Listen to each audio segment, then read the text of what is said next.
This information age requires us to turn our inside out, to live with such integrity and authenticity that nothing can hide, where what we say and do matches the content of our hearts and mind. Nishan Kar. Hello everyone, my name is Maria and I am a yogi. What is a yogi? A yogi is someone who regularly practices yoga, and that I most definitely do.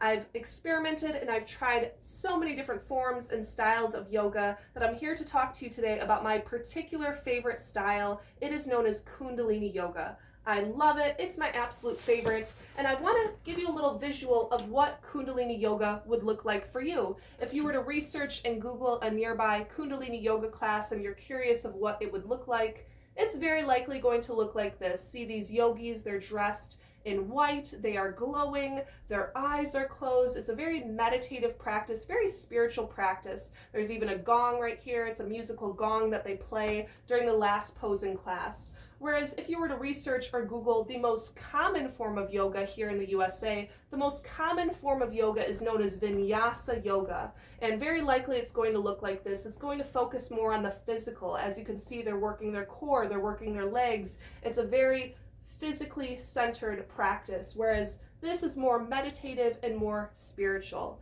So let's get more into Kundalini Yoga. Again, it's my absolute favorite. I love it because it offers one the opportunity to become their own therapist. It also offers one a sense of spiritual community. And it also gifts one a very natural and euphoric high and glow after class.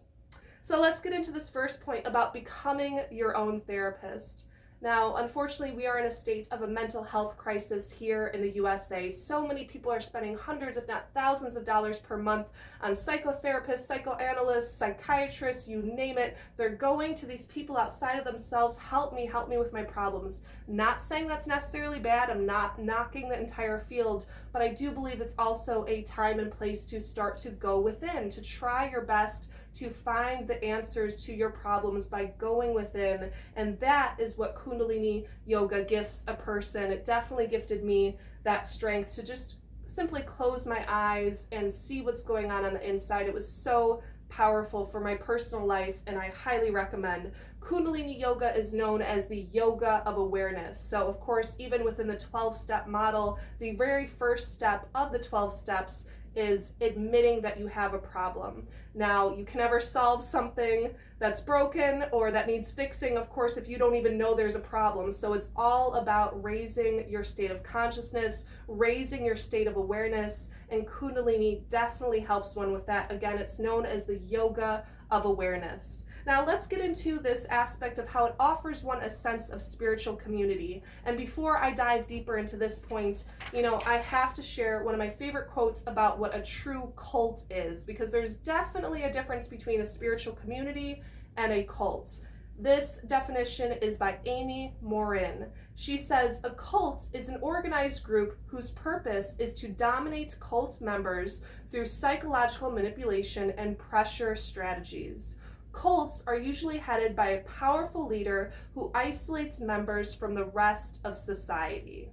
So remember, two major red flags to ask yourself and check in with yourself about is, big red flag, are they trying to separate me from my friends or family that I had previously to joining this group? Like, I was a certain person, I had certain social gatherings, and now I'm in this group, they don't want me to see my friends or they don't want me to see my family. Is that the case? If so, major red flag, you're probably in a cult. And number two, are you able to leave? Do they threaten you if you think of leaving, or if you talk about leaving? You should never be threatened. You should still have that sense of free will and that freedom. Whatever spiritual community or cult you may or may not be involved in, just make sure that you're free and make sure that you're not separated from the rest of society. Now, the fact that it does Kundalini Yoga does offer one a sense of spiritual community because it's through the yoga studios, and very likely these yoga studios are going to be close to the city or just on the outskirts of the city, and it's great to see the same familiar faces going in and out and into the same sort of practice that you're into, and gaining this sense of familiarity with others and sharing your spiritual stories with others or spiritual experiences with others can feel very welcoming and very warm while you're on your path. So I highly recommend, if anyone is on a path to dive deeper into themselves or on a path for healing, I do recommend a spiritual community, again, not a cult. Now let's get into this last point of how and why it offers one a natural high.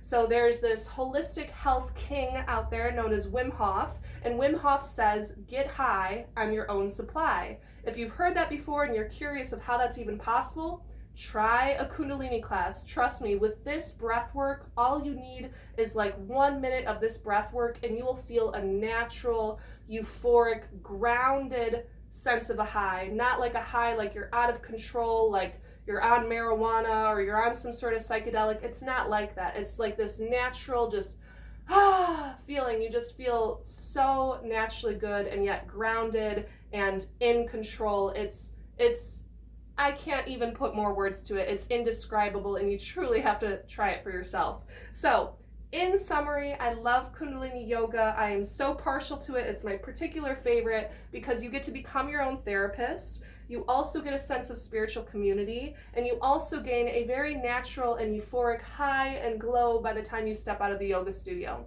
So, get to it, folks. If I've enticed you and now you're curious, get on your smartphone, get on your tablet right now, Google and research a nearby, close by yoga studio to you and see if that yoga studio offers Kundalini, because like I said, it is a niche form of yoga. Not all yoga studios are going to offer it, unfortunately. So if you can't find a Kundalini class in person, just Google some online stuff. I'm sure you could find a class online, but either way, get to your first class. It just might change your life like how it changed mine. And namaste.